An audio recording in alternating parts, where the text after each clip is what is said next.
Assalamualaikum bang. Tengah repair apa tu? Oh, ni kereta ni Aha. macam-macam sebenarnya. Okey, ikutkan kita dah periksa lah kereta ni.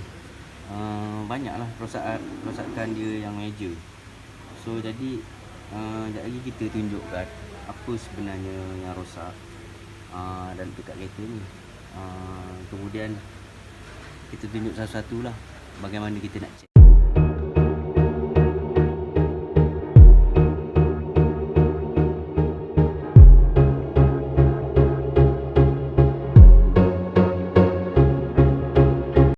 Okey, yang ni kita punya kereta pada hari ni ialah Hyundai Matrix lah. Hyundai Matrix 1.6. So pelanggan mengadu apabila dipandu ada bunyi ketak-ketak macam tu. Okey, dan bila kita test drive, kita dapati bunyi itu berada di bahagian kiri ya.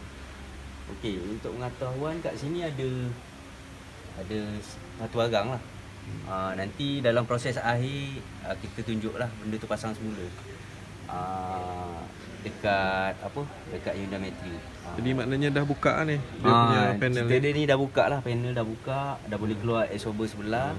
Dan kita dapati bunyi itu berasal daripada ni lah, exhaust.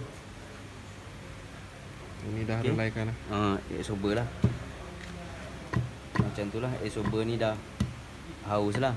Dah kira minyaknya dah pecah. Kemudian dia punya, mungkin suspek utama sebab dust cover ni dia dah fail lah. Dia pecah. Turun bawah lah, dah pecah turun bawah. So jadi absorber assembly dia tak dapat halang habur. Jadi macam mana kita nak tahu yang absorber ni dah rosak? Okey, absorber ni jenis minyak. Saya lepas ni jatuh lah. Okey. Kemudian ni sangat ringan lah. Okey, sangat ringan. Dia punya damping tu sangat ringan. So jadi memang ni rosak.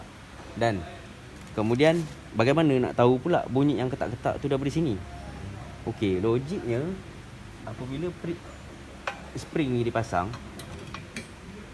okey, absorber ni akan sentiasa berada di atas. Bunyi itulah. Okey. Langgar bonggol sikit bunyi. Okey. Jadi tak ada ke benda lain yang boleh menyebabkan bunyi ketak-ketak tu? Okey, benda lain contohnya ada lagi sebenarnya. Dan kita dah check semualah. Contoh stabilizer arm ni lah. Okay, kita keluar sikit. Susun sikit. Oh ni stabilizer arm ah. Stabilizer, this one stabilizer bar.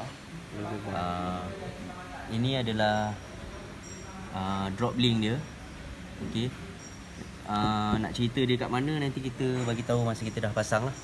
Boleh. Okey, kemudian suspek kalau dalam suspek bunyi ketak-ketak tu boleh juga berada di kawasan ini. Okey, tetapi ikut keadaan bila kita dah periksa, ini masih lagi kuat maknanya pegangan kuat. Kemudian saya dah buat ujian gitu, tak ada kelegaan, no clearance. Here pun tak ada, sini pun tak ada. Okey, masih lagi mantap lah. Juga dekat sebelah lagi, another side juga okey, masih lagi mantap. Tak ada kelegaan yang memungkinkan bunyi lah. Saya juga experience untuk lihat kita punya mounting. Dia ada mounting yang diikatkan di body. Okey, macam tu. Okey, nanti pasang tu, tekan sikit. Dua lah, kiri dan kanan. Berdasarkan maklumat yang ada kat sini, kita pun dah ukur gunakan vernier caliper 22.8. Dia punya saiz masih lagi okey. Dan bila kita pasang dia masih lagi fit dan tak ada pecah.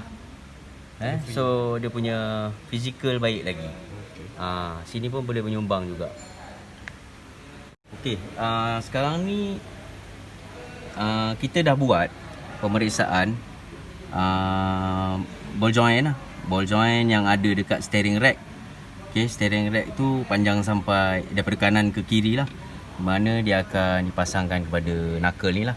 Okay, yang ni tie rod end. Okay, daripada dia punya benang ni sampai di hujung ni dipanggil tie rod. Okay, sini sampai sini tie rod lah. Okay, ada juga yang panggil ball head. Macam tu lah, macam-macam lah bahasa masing-masing lah. Okay, so kita nak tahu betul ke kat sini okay, maksudnya tak menghasilkan bunyi ketak-ketak tu. So jadi kita buka lah steering rack boot ni, kita kena buka. Ada klip dia, klip dia tu kita kena buka. So jadi dengan buka tu kita nampak dekat dalam. So masih lagi ada grease, makna benda tu elok lah. Kemudian kita tarikkan dia, tak ada kelegaan Okay, kalau ikutkan sebelum saya buka, saya dah uji tayar tu. Tayar masih terpasang, saya dah gerakkan kiri kanan, tak ada kelegaan lah. Tak ada kelegaan. Juga tayar di sebelah kanan saya telah buat ujian tu. Tapi untuk double confirm, saya buka juga, nak tengok betul ke dia tak ada clearance dekat sini. Okey, kemudian yang kat sini masih lagi padu lah, ketat lah. Ketat lagi, masih kuat dan masih lagi pegang dengan keras. Kalau yang rosak pun tie rod ni lah sikit, tapi tak rosak lah, dia hampir rosak lah. Maksudnya sedikit longgar tapi tiada kelegaan lah. Okey, juga dengan mounting yang di dalam sana tu, getahnya pun saya lihat masih lagi banyak dan masih lagi boleh memegang dengan baik steering rack tu. Okey, yang ni maknanya suspek kat sini cancel lah, tak ada suspek kat sini. Dalam pada kita tengah buat kerja, kita jumpa jugalah masalah pada drive shaft lah. Okey, ni drive shaft ni, CV joint lah, bukan drive shaft lah. CV jointnya telah tercabut lah, getahnya dah pecah lah. So jadi kita suggest customer untuk gantikan new drive shaft belah kiri. Dan dia juga pin pun dah tak ada dah ni kat dalam. Saya tak tahu macam mana dia boleh tanggal. Oh, dah cabut. Dah cabut. Okey, tak apalah. Okey, make sure untuk drive shaft ni ada, nanti saya beritahu masa nak pasang. Bila kita dah beli parts, kita kena ukur sikit lah, kena buat calculation sikit. Bukan calculation macam mana lah, ukur. Make sure gigi-gigi ni sama, sama besar, sama saiz, kemudian sama tebal dan jaraknya kita kena pastikan betul lah sama dengan yang asal. Kalau tidak nanti ABS ada masalah lah.